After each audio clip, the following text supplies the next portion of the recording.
Olá, seja bem-vindo a mais um vídeo. Meu nome é Rafael, autor do site Investidor Internacional, e hoje eu vou responder as 11 maiores dúvidas sobre investimento no exterior.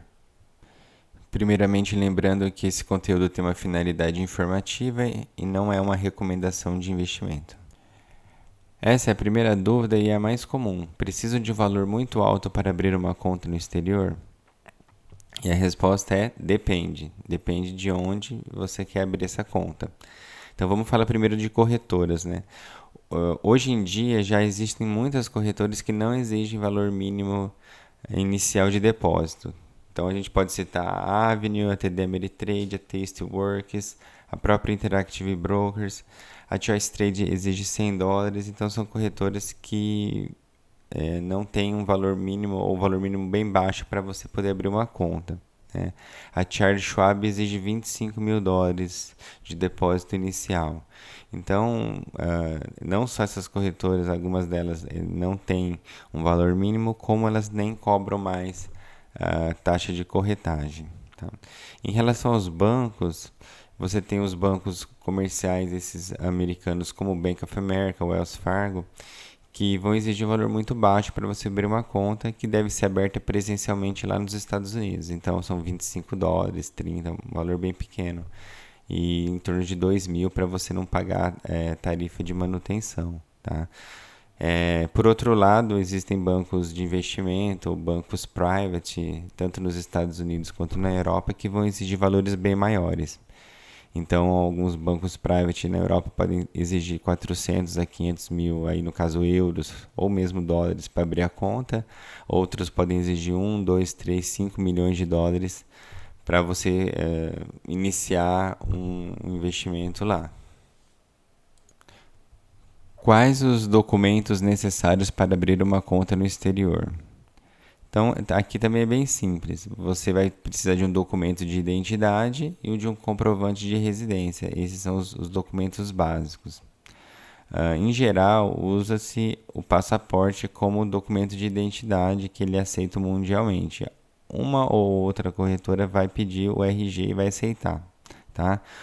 Um segundo documento que pode ser pedido em alguns casos é um comprovante de histórico bancário, extrato dos últimos 3 meses ou uma carta do seu banco dizendo que você tem a conta há bastante tempo e que está tudo em ordem. Preciso saber inglês para abrir conta fora do Brasil? Bom, precisar exatamente pode até ser que não, dependendo de onde você for abrir a conta. No caso, por exemplo, da Avenue, que é a corretora mais usada, o sistema é todo em português e o atendimento é em português, tá? Mas não vai ser sempre o caso. A maioria das corretoras e dos bancos não tem o sistema em português. Então, um básico de inglês é bom saber. Né? Também não são todos os bancos e corretores que têm um atendimento pessoal em português também. Então, para conversar às vezes com algum atendente ou num chat, é recomendado ter um conhecimento de inglês. Na realidade, você precisa saber inglês para expandir seus horizontes, para poder consumir e entender outros tipos de conteúdo que ainda não foram traduzidos para o português. Então, você tem que aprender inglês para uma série de outras coisas. A conta fora e o relacionamento com gerentes de outros países é só um extra. Preciso ter conta em corretora de cada país que eu quiser investir?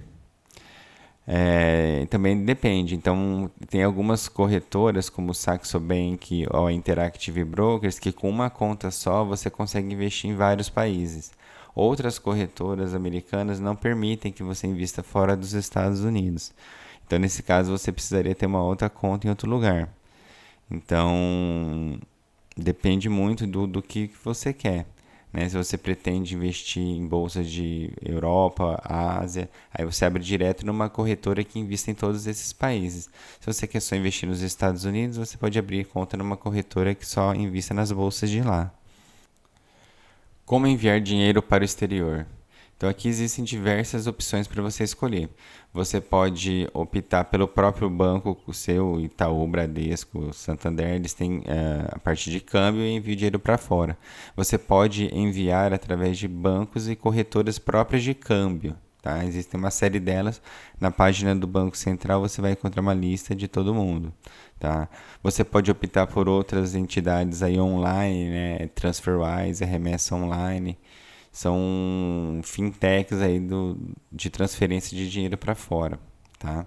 A Avenue, por exemplo, ela tem um próprio sistema interno que você manda TED para lá e eles encaminham para sua conta no exterior. Então é um jeito mais simples de fazer isso. E se o banco ou a corretora quebrarem? É uma pergunta bastante comum também. Então, a primeira coisa é você escolher um banco e uma corretora de qualidade com boa reputação. Não vai abrir conta em qualquer banco, não. Então, começa por aí. Você tem que evitar esse problema antes que ele aconteça, tá? A segunda coisa é você escolher um país que tenha um serviço de proteção ao depósito bancário. Então, no caso do Brasil é o FGC. Então, se você tiver alguma aplicação em algum banco e ele quebrar, o FGC garante 250 mil reais do dinheiro que você tinha lá. Nos Estados Unidos existe essa proteção, tá? Então você tem que ver se o banco ou a corretora estão dentro desse sistema. E na Europa, em vários países, cada um vai ter o seu, mas também tem esse tipo de proteção, sim. Onde ficam custodiadas minhas ações compradas no exterior?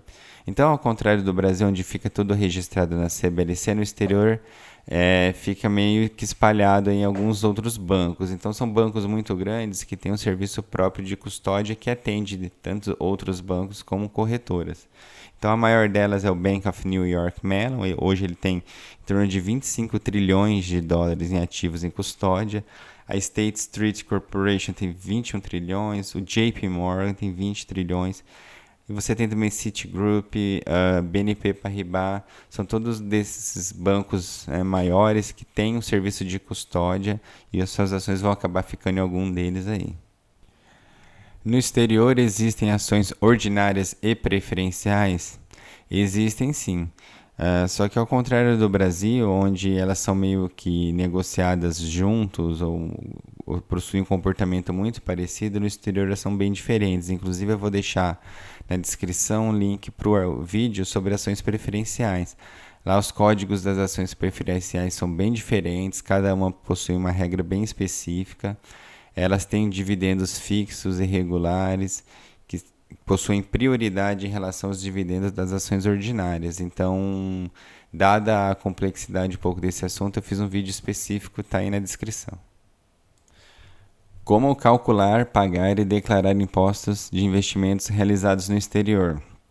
Esse também é um assunto bem complexo, eu deixei um link na descrição com um artigo sobre tributação de investimentos no exterior. Tá, mas de maneira bem simples, você vai ter dois tributos principais. O imposto sobre a renda, né, no caso sobre os dividendos, tá? E o imposto sobre o ganho de capital. O imposto sobre os dividendos ele deve ser declarado no Carnê-Leão, tá? E o imposto sobre o ganho de capital é pago por meio de DARF. Então, se você fez operações com lucro, no mês seguinte você preenche aí paga o DARF e preenche o Carnê-Leão. Tá? Deve ser calculado em real e não em dólar. Tá? Mas no artigo eu explico com mais detalhes. Não seria mais simples investir em BDRs? Seria mais simples investir em BDRs, só que eu vejo dois problemas principais aí em BDRs. O primeiro é que o seu dinheiro efetivamente não fica fora do Brasil, você não consegue usá-lo no exterior, você não recebe um dividendo lá em dólar para você usar depois. Você recebe tudo aqui no Brasil, com um monte de intermediário e algumas taxas aí no meio. Tá? O segundo é que você está sujeito às regras aqui dos BDRs e não às regras lá do exterior. Então, uma mudança de legislação aqui pode te afetar. E dos motivos principais de você ter conta fora é você não ficar sujeito à regra brasileira. É você estar no exterior com seu dinheiro lá fora investido em ativos internacionais diretamente. E se eu morrer, com quem fica meus investimentos? Essa também é uma dúvida bastante comum que eu recebo com frequência, tá? Então, no caso, os herdeiros, né, conforme for feito todo o trâmite aqui no Brasil, precisam entrar em contato com o banco onde você deixou o dinheiro aplicado, que o banco vai lhe orientar como proceder para passar o patrimônio para os herdeiros. tá? Então é preciso entender que alguns países tributam a herança. Você tem que estar por dentro porque às vezes pode ser um valor muito alto, tá? No caso dos Estados Unidos, existe uma isenção de até US$ 60.000. Acima disso, o imposto sobre herança pode chegar a 40%, tá? Outros países, como a Suíça, não tributam a herança, então você não vai ter problema de taxa, mas vai ter o banco que orientar quanto à passagem do patrimônio para os herdeiros, tá? Então, existe um pouco de burocracia, mas o custo maior pode ser o imposto sobre herança, e você deve ficar bem atento quanto a isso. Então, se você tem alguma outra dúvida que não foi respondida, deixe aí nos comentários que eu respondo, tá? Não esqueça de deixar o joinha se você gostou do vídeo, inscreva-se no canal para aprender mais sobre investimentos no exterior, ative o sininho para ser avisado dos próximos vídeos e algumas outras informações, como eu mencionei, estão aí na descrição do vídeo. Um grande abraço!